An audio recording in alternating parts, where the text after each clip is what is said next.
Okay, class. Hello, everyone.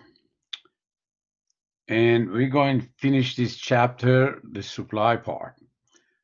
We already established the demand or the market from the buyer's point of view, and they are willing and able to pay for the product, any kind of product in that market, least money possible.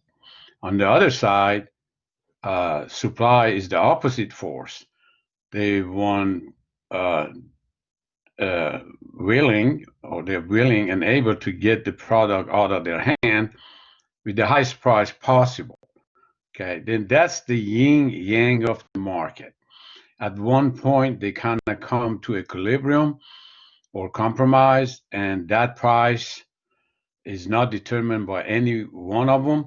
Is the forces of the supply, demand, or buyer and sellers that determine that the price. And on that regard, we say buyers and sellers, they're not price makers, they are price takers. Um, and a market, again, it doesn't have to be physical place anymore. Nowadays, we do a lot of electronically shopping and buying and selling stuff, eBay's, Amazon's, Alibaba's, and all sort of, electronically done transaction. Um, Stock markets, markets, people go and sell stocks of some companies. Okay, let's look at the market from the seller's point of the view. Again, we're going to graphically, visually, and not much using mathematics, and verbally we explain it. Nothing here to memorize. Again, you got to be able to understand it, to analyze it, to pass your exams and quizzes and all that. Supply, quantity supply. Quantity supply is the amount of the good that sellers are willing and able to sell. Okay, again, make sure you're using these two words here. They are willing to sell it and they should be able to sell it. What that come from? Well, if I make a product, it costs me $4. I got to get at least $4 for it. If that market for that commodity that I made is $3, then I'd be out of business. Okay. Then that's why this competition between sellers also determine the price of the product, and they should be able to sell it. All the sellers are different. So does the buyers, right? They're all different technique they use to make some particular products, being cell phone, being lettuce or agricultural goods or so on. Each one of them different. The one that do it the best, they're more productive. Remember, productivity, amount of goods that per labor unit can be produced by the sellers or manufacturers, then they dominate the markets. They can sell at that market price. Those who can't, won't be able to, they go out of business. They're out of the market. They got to do something else. The law of supply, again, like we did the law of demand, other things stay the same. Latin words for it, ceteris paribus. Some of these textbooks use that term. Other things equal. When the price of good rises, quantity supply of the good rises also. And when they fall, quantity supplies also fall. Notice that I say quantity. Okay, when we say supply fall or supply increase, we're talking about shifting it. Now, other things stay the same. What are those other things? We're going to relax that assumption and see what they are and how they shift the supply curve. Okay, with this law of supply, we can graph the supply curve like we did the demand. We usually put quantity on horizontal and price on vertical. Then with this law, the slope of this curve has to be positive. They are positively related. As price goes up, okay, so does the quantity supply goes up. We're moving along the curve. Okay, more sellers will come in. Okay. All right. Other things stay the same. Let's just see here. Individual supply curve and market supply curve for commodity for particular goods. This particular goods is coffee, lattes. Let's say Starbucks is one of them. Pete's is another one. McDonald or Dunkin' Donut. Those all these mama papas. Uh, uh, donut shop. They're selling coffee also. Uh, Also, they try to differentiate their product from each other with different naming and different ingredients and so on. But bottom line is coffee, right? That's how the advertising comes in, which is another branch of business. And if you all take a course on it later on, they just focus on advertising, how they can brand their product, how they can attract consumers to their products, kind of brainwash them, right? With all these millions of dollars spent on advertising in daily basis. Now, let's say this is Starbucks here. He has a table just like this. Okay. He experienced and he noticed like if the price of latte he put it for $3 or $2, he can sell 6 units of it. Let's say 600,000 of them in 3 months. Okay. That's how I notice it. If we raise the price, if the price goes higher, then she should be able to sell more. She can bring more into the market. Now, there is a reason for this. It can be mathematically proven how that comes from. But for right now, we're not going to go more detail into that. That's macroeconomics. When you take a macroeconomic course, they go in more detail into the behavior of the supplier, why the supply curve is positively a slope. They give you a reason for it. They prove it. But let's just common sense. More prices, more commodity comes to the market for sale. If the price is lower, then some of the sellers get out of it. Less sellers, less commodity come to the market for sale. Let's just take it as a common sense here, right? Uh, Now, let's say we can draw that Starbucks supply curve. We have two-dimensional surface here, uh, two variable coordinated system. We put the price again on vertical, quantity on horizontal, and we find at $3 is about 10 unit, whatever unit it is. Okay, 100,000-ish, million-ish, depends on the period of time. That's what the Starbucks end up here. Okay, the price go higher, he end up in more. Let's say 12 unit. Okay, 12 unit. If the price goes to 4, it goes up. Then is the supply curve would be positively a slope. Is a linear. Is the assumption. There's a lot of uh, different shape of the supply. Again, depends on the suppliers. It could be like this. Okay, that's probably more normal supply curve than linear. Um, or it could be like this. It depends. Some of them are more flat. Okay, depends on type of commodity we're going to talk about later.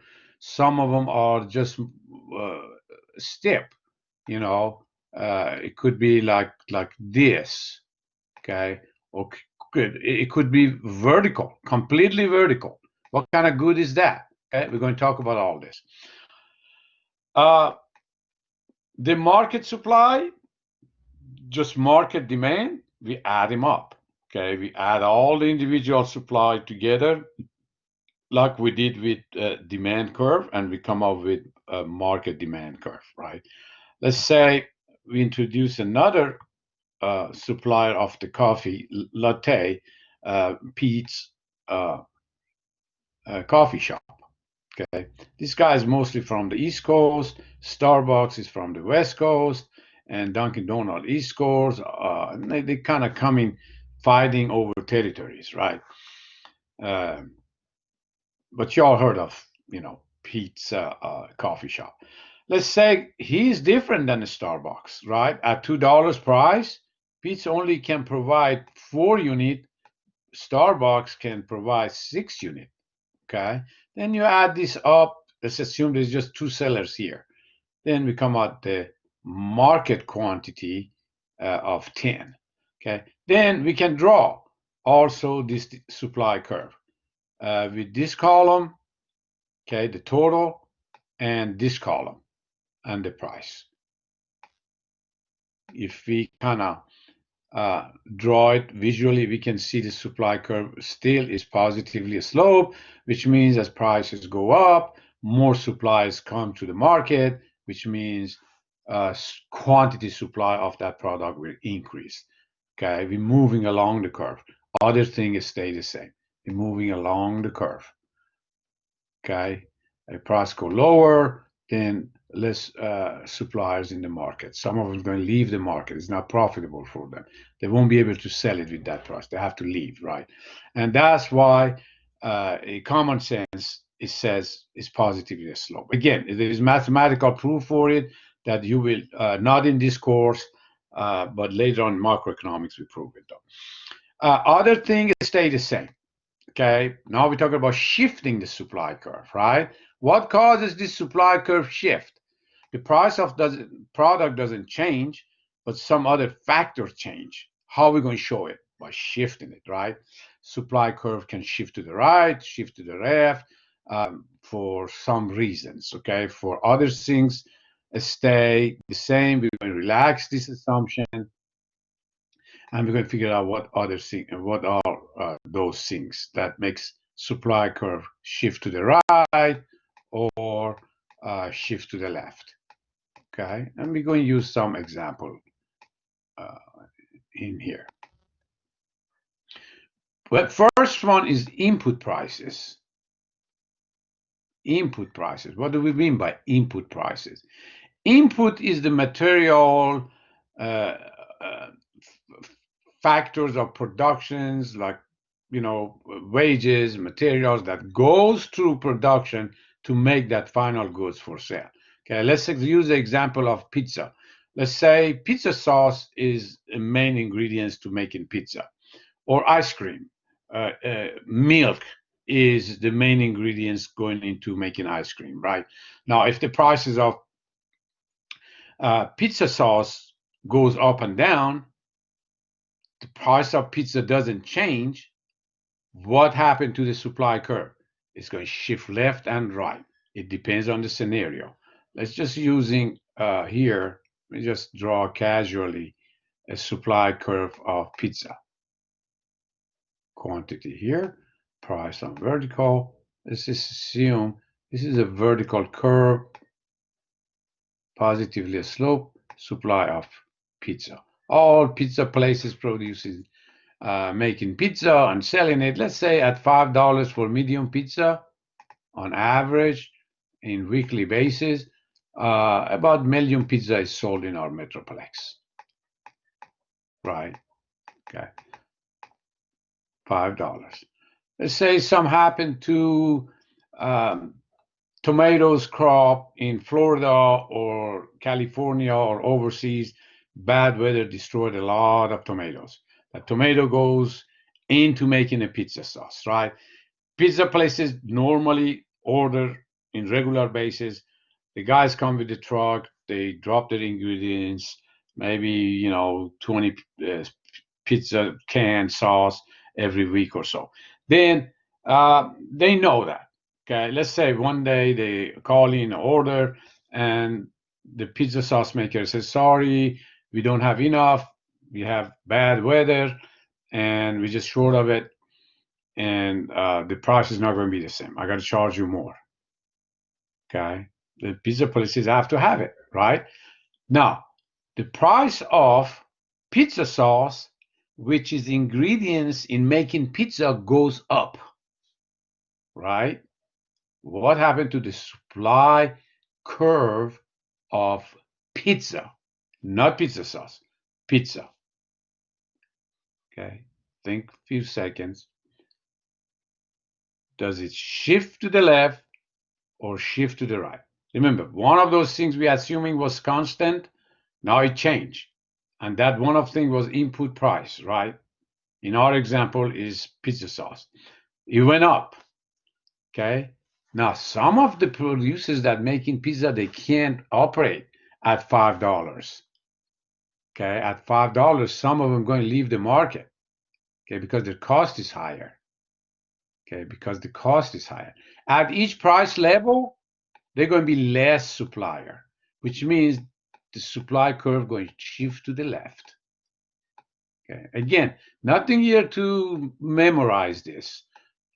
Some of you want to memorize it, that's fine. Okay, the price of input inversely or negatively related to the price of product. You can put it that way, which means if the price of the input goes up, the supply curve goes down, which means shift to the left. Okay, or we say supply. Remember, notice here that I didn't use quantity supply. I said supply decreases, which means the whole curve is going to shift to the left. Vice versa. Some season, maybe we have a good crop of tomatoes and they lowering the price, and that goes to the making pizza sauce. The price is going to be lower because they got so much to get rid of, and they call the pizza place, says, "You want more pizza sauce? You can give it, take it and pay less." The input price goes down, which was pizza sauce for our example. What happened to the curve of supply curve of pizza? Goes to the right. True or false? True. Okay, or vice versa. There's a lot of example of that. We can use wages. We can use price of milk going to the ice cream and so on. Right. This is the first one. Let's see the other one, and that's how we're going to show it. That we already talked about it. Suppose the price of milk here falls. Again, what happened to the supply of the ice cream? Increase or decrease? I would say increase. True, false? True. Shift to the right. All right. Get yourself familiar with all this terminology that economists use. Okay. It's not that complicated of subject, but the language they use, the words they use, get yourself familiar with. Let's say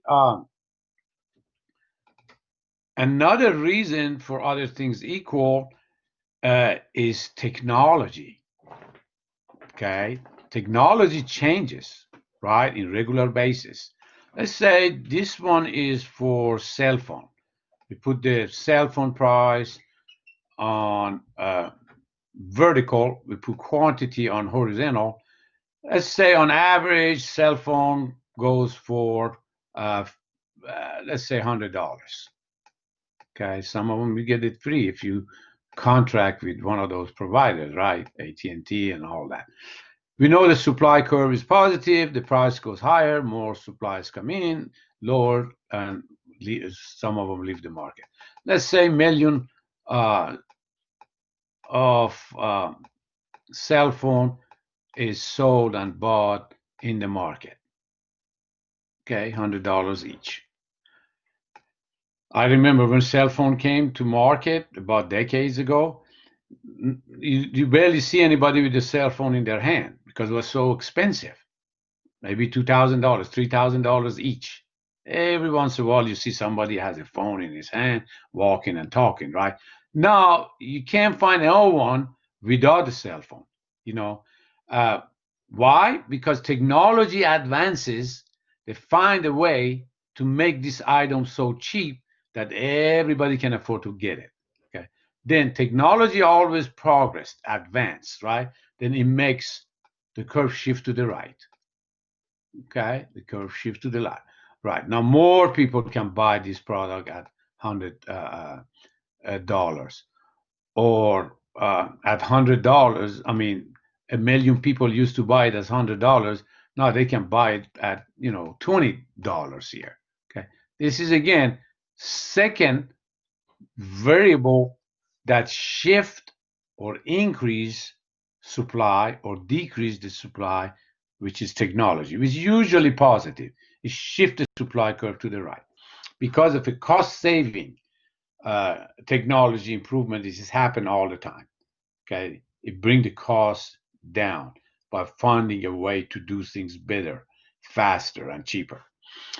The third one, which is common with the demand side, remember, was number of the buyers. Now here is number of the sellers come to the market. More sellers come in to a community selling some particular product.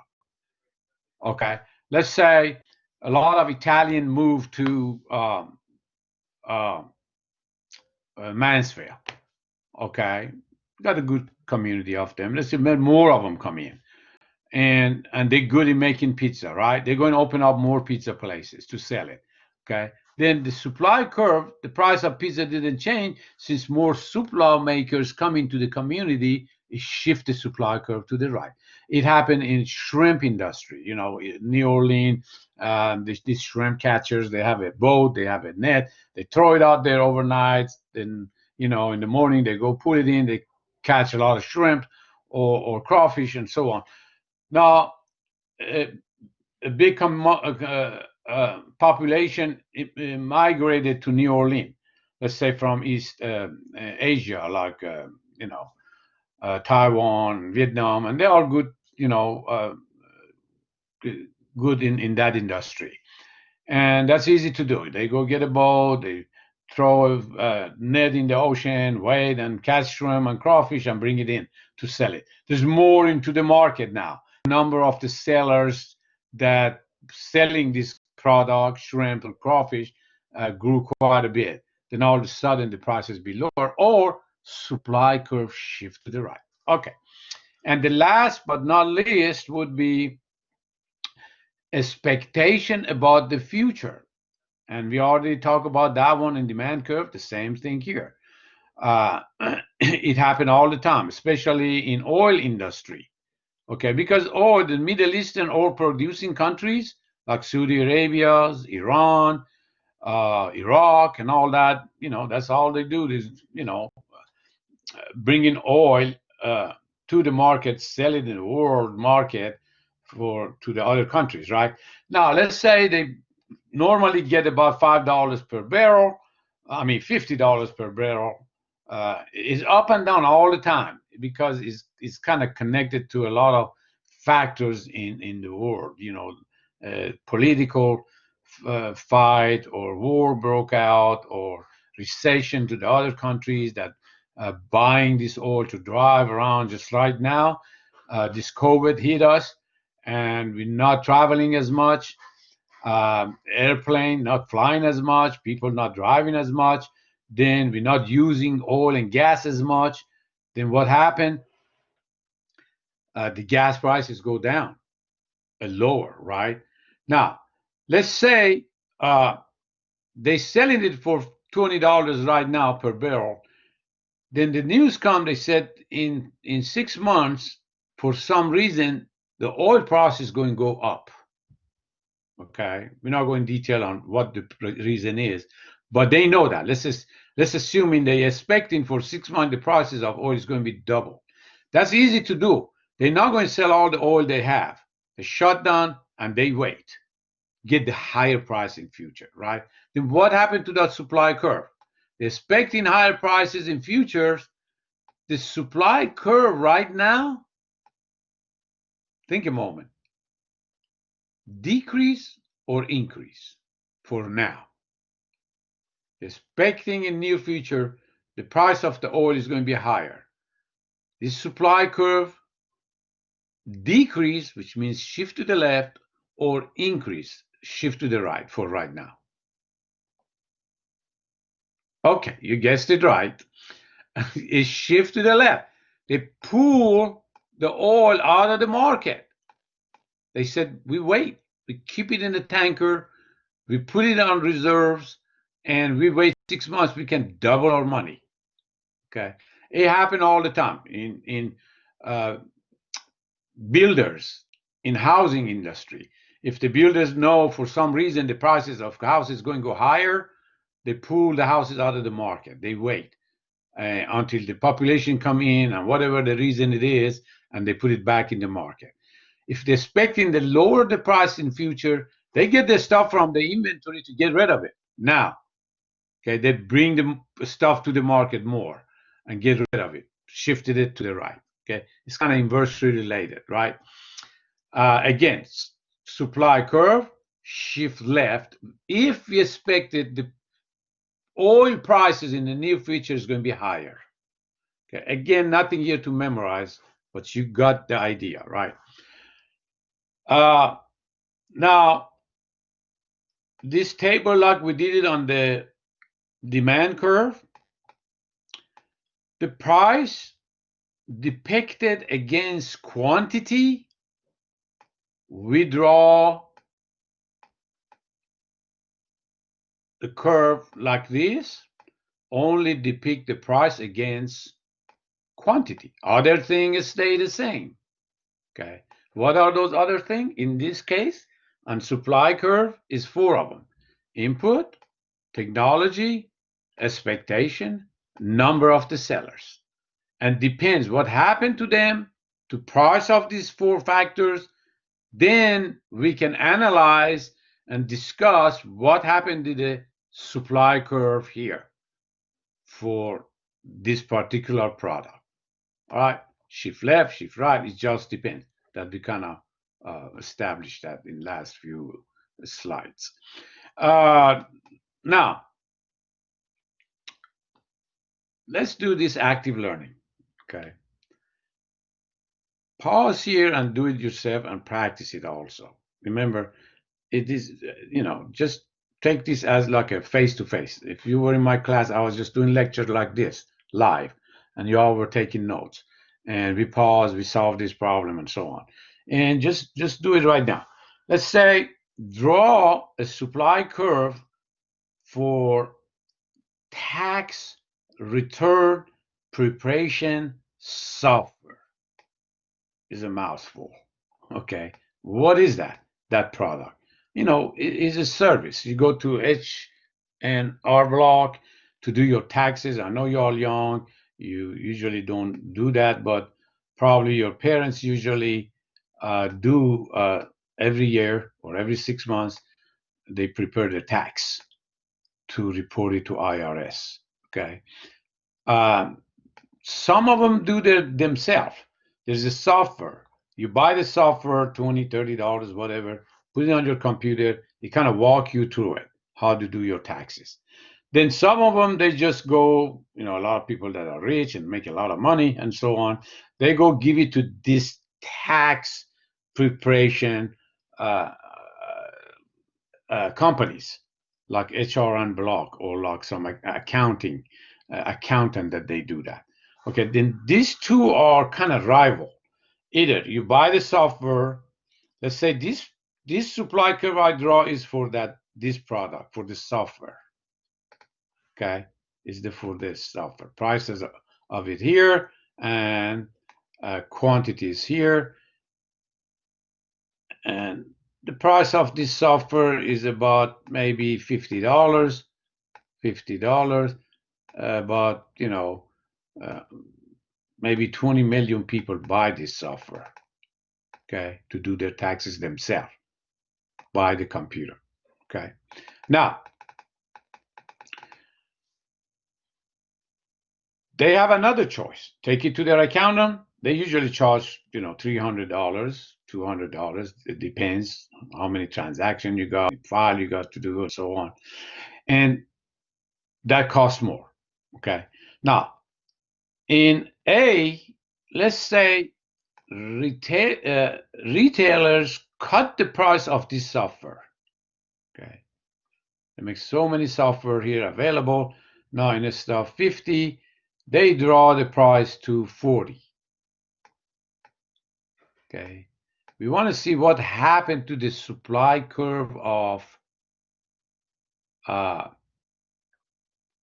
this software, tax return preparation software. Okay, You're going to have the answer on the next slide, but I'm sure you guess it right. Okay, we were on point A, we come down to point B. Then we're just moving along the curve. The curve is not going to shift because we just lower the price of that product. Some of the software makers and all that, they're going to go out of business. Okay, they can't afford it to stay at $30 a piece. Some of them can. Then the supply is going to go down because we're moving along the curve. Now, let's say scenario B, a technological advances and allows the software to be produced at lower cost. Remember, we used the cell phone and technology improved it. Now here technology came here and brought down the cost of producing this software. What happened to the curve? Okay. Remember, technology was one of those factors that we assume it was constant, didn't change. Then we're moving along the curve. Now technology changed. Okay, then you guessed it right. It shifts to the right. More suppliers can come in and produce that supply of that software. Okay, shift to the right. Scenario C, professional tax return preparers. These are the competitors. These are the HR and block or accountants that do tax repairs for individual. They raised their price. They were charging uh, $200 for tax repair. Now they're going to raise it up to 400. Well, people said, well, they're not going to pay 400. They're going to rather do it themselves. What is the alternative? They have to go buy the software and do it themselves, right? This is going to be a little bit tricky in here. What's going to happen here to the supply curve of the uh, tax return preparation software? It's going to be a little tricky. Think about it, okay? The accountant raised their price, chasing people away from them to come to this market to buy this software. Okay, nothing happened to the supply curve. It's actually going to affect the demand curve for this software shifted to the right that we talked about it before. This was a little bit tricky here, but just think about it momentarily. Okay, remember we talked about substitute goods and complementary goods in the demand part of the model. That's how this one is going to work out here. All right, let's look at the answers here, if I was right or you were right. The first one, yeah, you were right. We're moving along the curve, okay? The product market, the price went down. The product price went down. Then seller's going to get out of it, okay? It's going to be less to sell, okay? They get out of it, all right? Because it's not profitable for them. We're moving along the curve. On the second one, fall in the cost of producing software, which means advancement in technology, always move the supply curve to the right. Okay, increase the supply. Remember, I use increase the supply, not quantity supply, just for using this shift. Okay, we say quantity supply increase when we're moving along the curve. Okay, we're moving along the curve. But we say supply increase, we talk about shifting the curve because of one of those factors. And the third one, let's see if you were right. You were right. Nothing going to happen to the supply curve. It's going to actually affect the demand curve because accountant lift up the price of their service and chase the people away from that market to this market. Okay, I shifted their demand curve to the right. Okay, again, is we just keep it like okay, nothing happened here. Trick question. This shift the demand curve for tax preparation software, not the supply one. All right. Now, we're going to put the supply and demand together now. Okay. Two different forces in the market. Okay. Supplier want the higher price, demanders want the lower price. And as you see, they go to in different direction. Mathematically speaking, they have two different slopes. They have to cross each other at one point and only one point, right? And we call that point equilibrium. At equilibrium, then significant of this equilibrium is quantity supply, which is 15, is equal to quantity demanded, which is 15, at what price? At equilibrium price, $3. Or they said that this price market is clear. Okay, no excess supply, no shortage of this product. Market is clear, which means QD,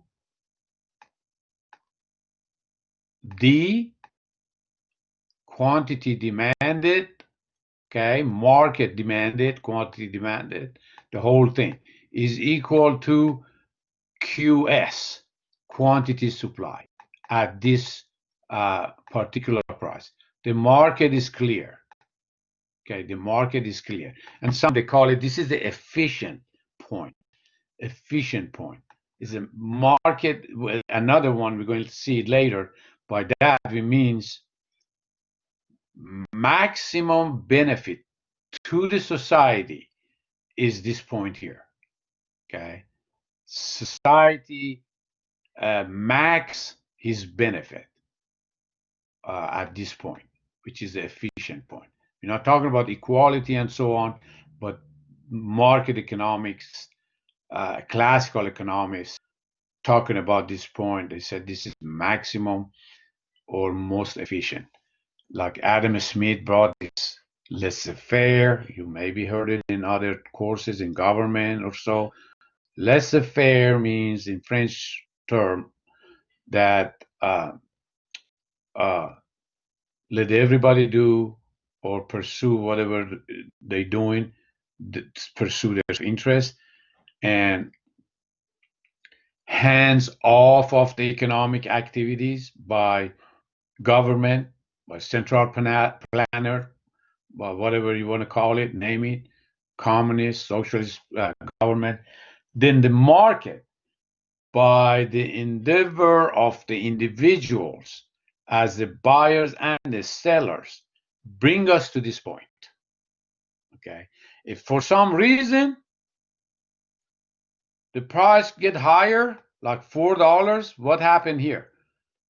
Well, we see the suppliers come in and want to sell this product because now market says it's higher price, right? But buyers going to leave this market. They're not going to buy that product for that price, right? It's going to be less buyers, more sellers.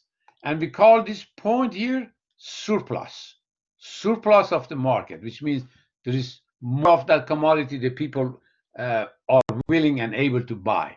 Then what happened here? Classical economists argue just let it go and it will clear itself out. Okay.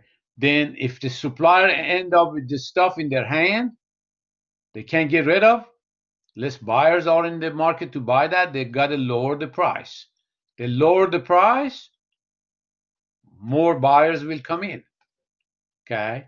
They lower the price, get one, buy one, get one free. They get rid of it and we come back to here. Okay. Now let's say the prices drop for some reason to $2. Okay. What is that, this $2?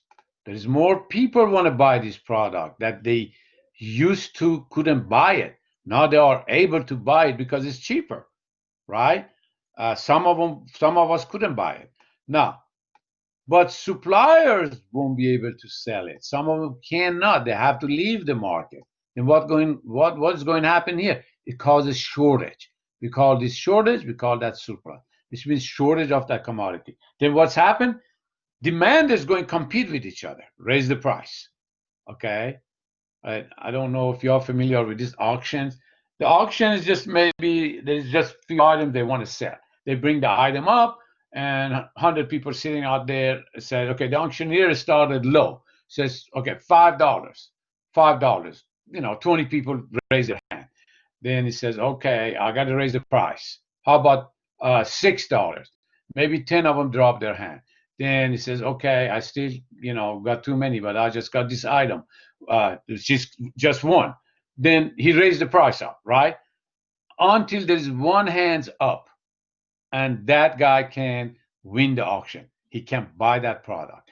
It kind of like that scenario here. The prices keep going up, the buyers drop them from the market, and the buyers keep coming in, and the buyers drop off the market. It brings us back to equilibrium. This is kind of yin yang of the market, pull and push, force of the market. In reality, that's how you can look at it. But graphically, that's what we're showing it.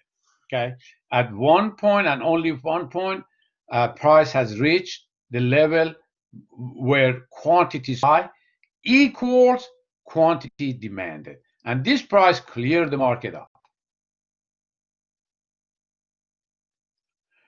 All right, let's see. He give you example exactly here. Again, equilibrium price is how much? $2. True or false? False. It's $3. Equilibrium quantity, which is supply, quantity supply equal quantity demand, is at point of 20. True or false? False again. Is 15. That's one point and only one point. These two intersect. And what is the significance of this point?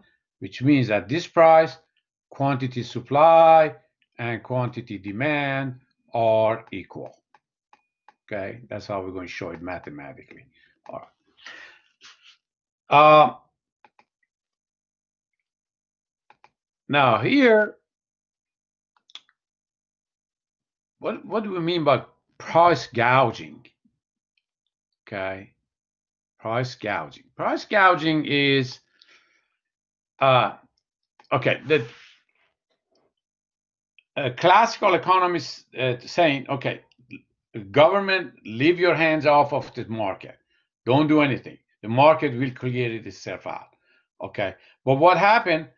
Let's say y'all remember the Hurricane Harvey came and hit the South Texas, like Houston, pretty bad, flooded and closing all the gas stations, all the stores, malls, cars was under the water, and so on for a few days, or actually a week or so, right?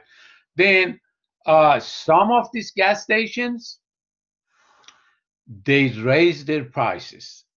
Price was going $2 per gallon. Some of the 7-Elevens raised the price to $6. Okay, natural disaster hit our community, and some of the suppliers tried to take advantage. Okay, not all of them could stay open, right? They went under too few of them that stayed open, and people have to drive around, they have to do emergency stuff, and they have to pay $6 anyway. Then we have this law, we have this regulation here. Let's say I draw a supply demand curve for gasoline, whatever it is. Well, right now, let's say it's $2. Okay, and millions of gasoline is bought and sold in daily basis, right? Now here it comes the Hurricane Harvey and hit the Texas, right? And supply curve shift to the left because most all of them are shut down, right? Most all of them they couldn't afford it. Okay, naturally the price go where the market take us is about $6. Well, so be it. Those people have to buy it, has to have it. They go pay for it. But there is a law. The government comes said, let me put it with a different color. Comes says, okay, nobody can sell this gasoline. I don't care what happened over $3. okay, over $3. This is price gouging. If some people did that, 7-Eleven did it, we find out they funded $200,000 and all. And, they have to pay the fund. Then we set up a price ceiling in here. We know the market can bring it higher than this price, but it would be illegal if you charge more than this blue line, which is $3. Okay, that's the price gouging. Now here, let's see the phrase here. Connecticut should pass is Senate Bill of 60 that happened years ago, and they came actually for gasoline, for this thing, for anything, which state that during a severe weather event emergency, no person within the chain of distribution of consumer goods and services shall sell or offer to sell consumer goods or services for a price that is unconscionably excessive. Well, what is unconscionably excessive? Okay, they have to make it up something, right? They got to say, okay, gasoline price is $2. Nobody can sell it more than $4. Okay, I don't care. If people line up, they're willing to pay $10. You can't charge them $10. You got to charge it for. Okay, this is the law. This is a regulation. They have to do it. But most economists disagree with this law. Well, those are classical economists. Those are pro free market economy. Okay, they don't want government intervention into economic activity. As we see here, 77% disagree with this law to set up a price gouging. Let it be. Let it, whatever happens is going to clear itself out. Okay, 7% agree and 16% uncertain. I just want to give you an example here, not necessarily about price gouging, but how these forces work and how the government can intervene and disturb the market, disturb these forces. We're going to talk about this as a taxation, as a price ceiling, price floor, minimum wage later on. They kind of give you a head start in here. All right, let's just do, we already talked about surplus. For some reason, price is higher than equilibrium price. And what happened here? Then the surplus, the forces of the market bring us down again to equilibrium. Unless the government won't have a rule or law that won't allow this happen. Okay, then we're going to touch on that one later. But for right now, let's assume the forces of the market in act and supply demand forces working against each other and bring us back to equilibrium. Okay. Now, if it's a shortage, for some reason price drop below the equilibrium price, good for consumers. Now, more buyers want to buy this product than sellers want to sell. Okay. But too bad. It's not enough product. Like we use the auction example, right? They compete, they raise up the price, and more sellers come in and go back to equilibrium. This is the classical economist bread and butter, supply and demand model, the most popular word in economy that you all hear it too. That's how the forces work. There's a lot behind it. Later in advanced courses, we get more mathematics involved, and how this happened, why this happened, and you got to reason it like any other scientist. But for right now, just grasp the big picture here, how the supply demands in the market works. Let's see here. Now, the prices continue to rise until the market reaches the equilibrium again. Now, we are again on the shortage and surplus here. Example we're going to use. Now, let's use example for market for hybrid cars. They're getting very popular these days, right? You see all those manufacturers, car makers, They making hybrid cars.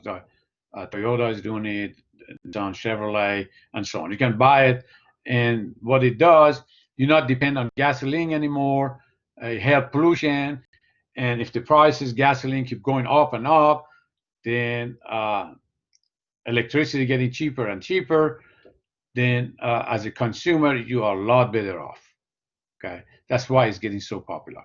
Let's say this is the supply curve for hybrid cars. This is the demand curve.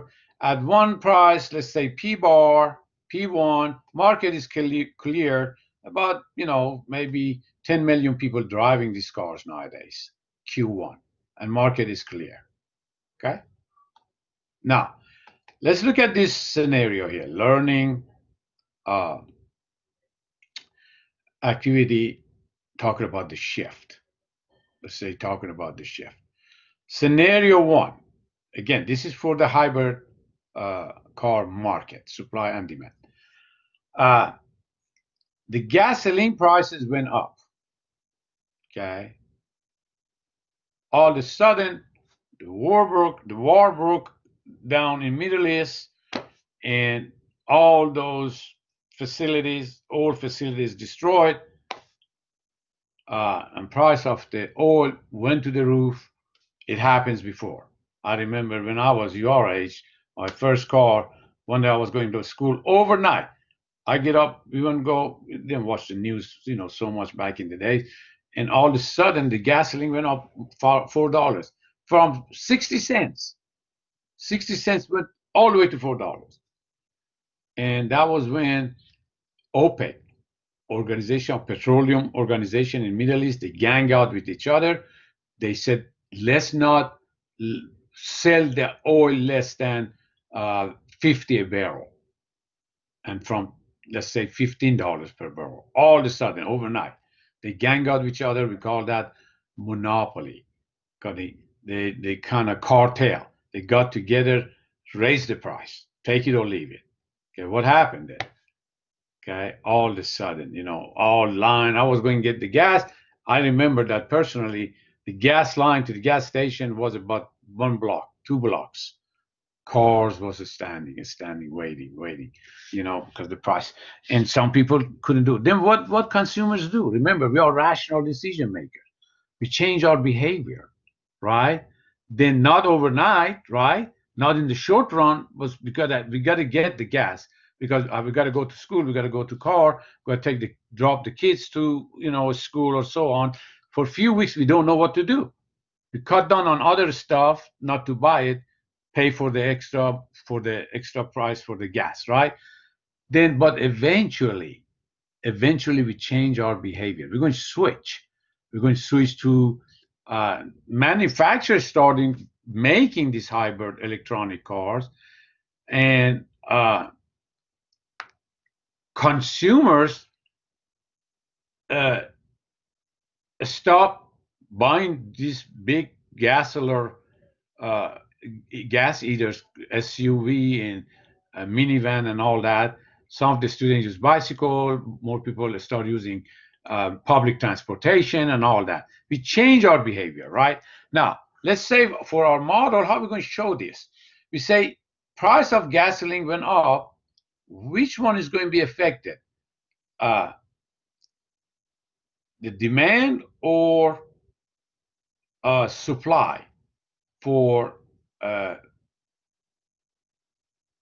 hybrid cars? Okay, you guessed it right. People start buying that car.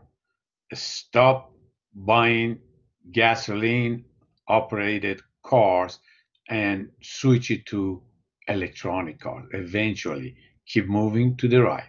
The demand curve shift to the right. That's one scenario that you can say which curve was affected by. In this example, this is a market for hybrid cars, right? In this example, the gas went up, the demand curve was affected, people going by. The price of hybrid cars didn't change. It's still at P1, okay, but more people want to go buy it, okay, because the price of gasoline went up, right? Okay, then what happened? to the new equilibrium. Okay, you can visually see it. The prices is higher, right? And quantity equilibrium is also higher. In any kind of scenario like that, in any market, okay, if the demand curve shifts to the right for some reason, it makes the quantity equilibrium and price equilibrium be higher than before. Okay. Now let's do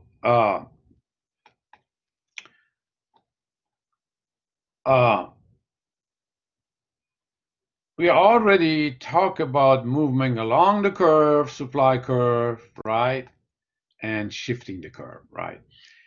Then we use change in supply, we means the factors change, not the price. We're talking about shifting it, left or right or left. A shift in supply curve occurs when the non-price determinants of supply changes, like technology, like input price, like number of the sellers, remember. Change in quantity supply, when we use quantity, then we're talking about moving along the curve. Okay, moving along the curve.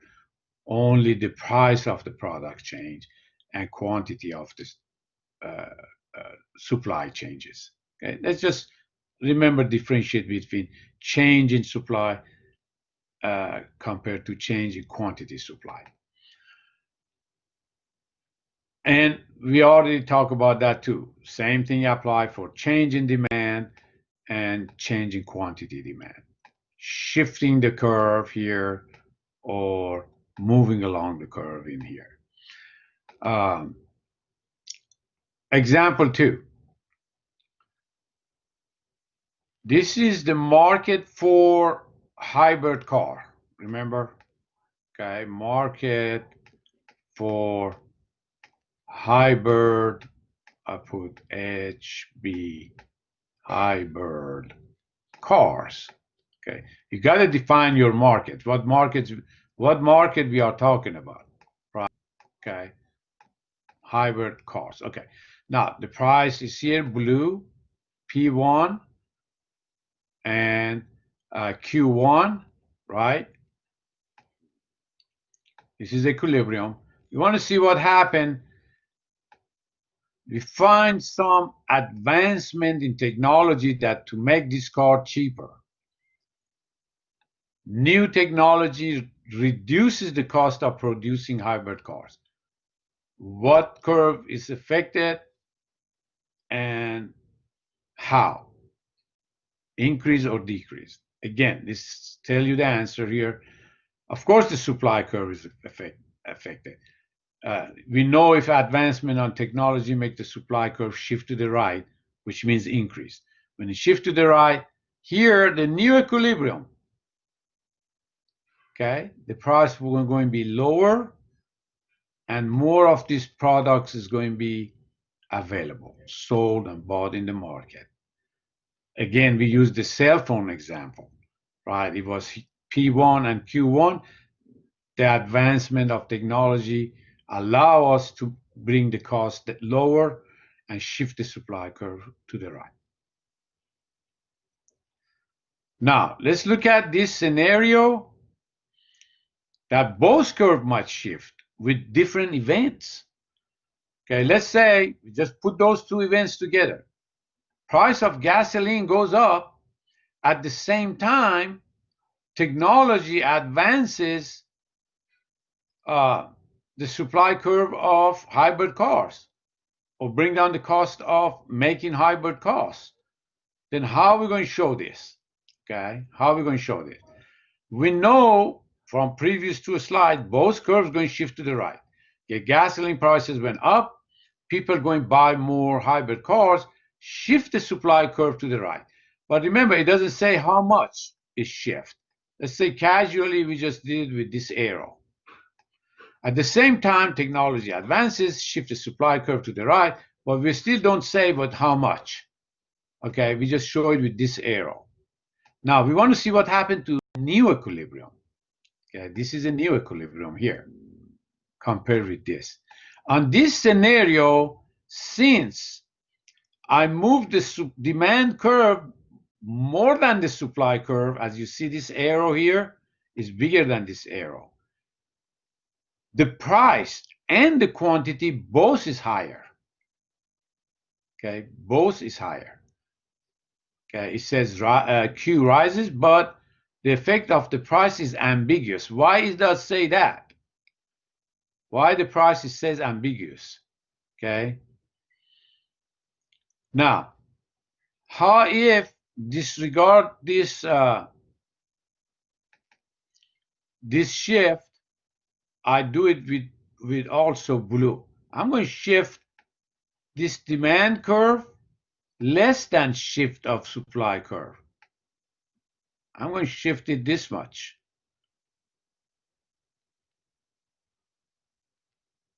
Okay.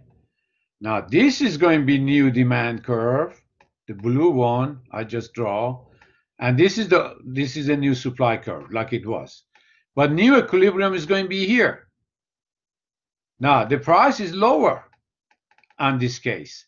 Remember, before it was higher, now it's lower, but the quantity is still higher than before, bigger than Q1. Okay. Then we say definitely the Q will be larger or greater or rises, but the P we don't know, is ambiguous unless we know the exact amount of shift between those two curves. Okay, just keep that in mind. Again, I don't want you to memorize it here, but there is a table here, there's a chart here to show you how, but the price is going to be ambiguous because it doesn't mention which shift is greater or less than which shift. There's another example here.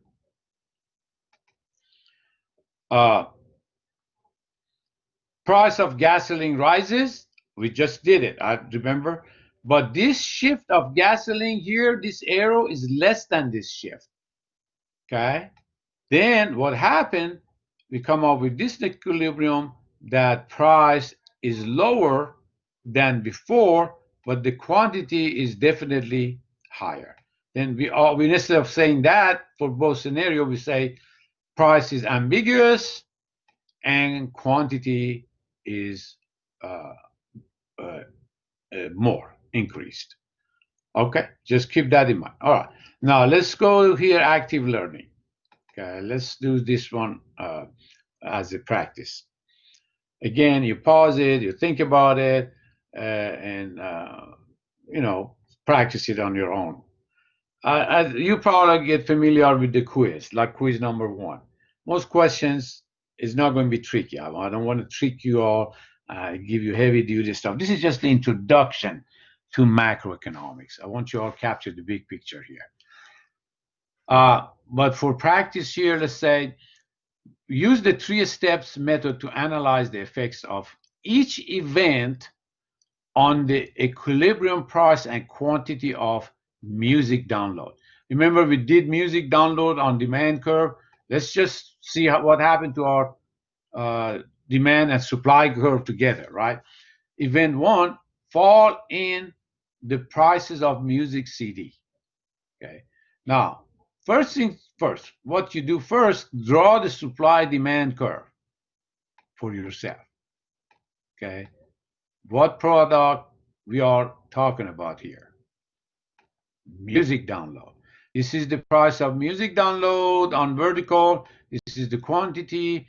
This is the supplier of the music downloads. I don't know who are they. Uh, some of you probably more familiar with that. There are different companies to do this, right? And everybody buy this music download. That's the demander, right? I'm just familiar with iTunes, right? Okay, here. Now, at the equilibrium, let's say $5 you pay, you can download 10 music in your iPod. Okay, that's what iPod is good for, right? Uh,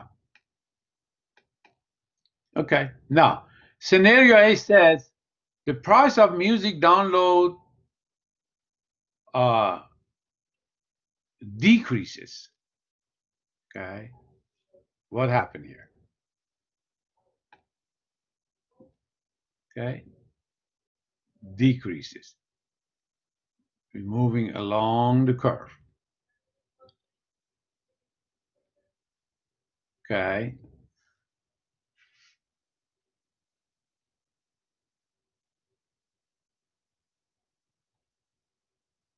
A fall in the price of, no, I'm sorry. It says fall in the price of music CD, not music download. Okay, my bad. Okay, let's just clear this up again. Draw a little supply demand curve for what? For music download. For music download. Now here it says CDs that you also put in your computer and listen to the music, price went down. Which curve is going to be affected here? Supply or demand? You guessed it right. The demand. The demand. Because CD prices went down, people are going to leave this market and go to other market because those are two substitute goods. Okay, we shifted the demand curve to the left. Okay, and new equilibrium compared to old equilibrium, price is definitely lower and quantity is definitely lower. We know that, right? Okay, let's go to scenario 2. B. Sellers of music downloads negotiate a reduction in the royalties they must pay for each song they sell.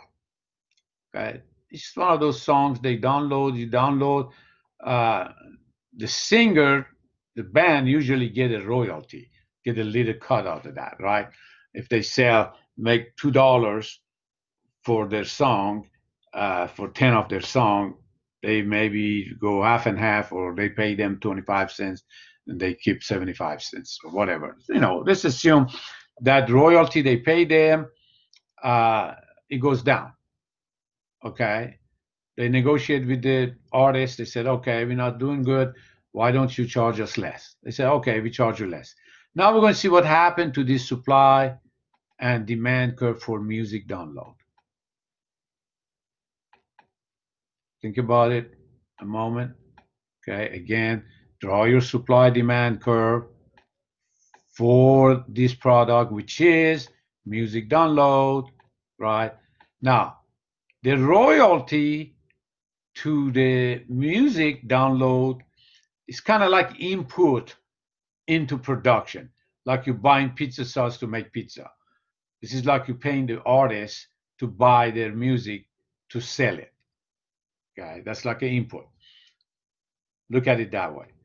Which curve is going to be affected by supply or demand? If so, does it increase or decrease? Think about it a moment. Pause it. See if you can figure this out. Remember, we used this example before. Okay, it's going to affect, you guessed it, supply curve. Okay, shifted right or left. Well, the input price, which is royalty, went down, good for the sellers, is going to shift the supply curve to the right. Okay, which means more music download now is going to be sold with the lower price. Price definitely lower, the quantity definitely higher. Okay, and last one, event A and B both together. We're going to have a shift of both of them. I'll let you do that on your own. Okay, although the answer is on the slide, but do it without looking at the answer and see how you can come up with. All right. Okay, these are the answers here. That's the scenario C, and draw it and work on it. All right, I think we're done with this chapter, which is very important chapter to kind of introduce us to market economic system and what are the forces there. Then we're going to keep looking at it in more detail in coming chapters, okay, in maybe another 2, 4, or 5 chapters here. Again, if you have any question, the best way to contact me is email. Okay, don't hesitate. Uh, I probably got everybody's on board for quiz one. Please don't miss those quiz on time. Okay, try to stay on time and finish it when is required. Don't miss the uh, due date. All right, and go through this summary for your, practice. Give you the big picture of chapter, and we're going to continue chapter 5 next week. So long and stay safe.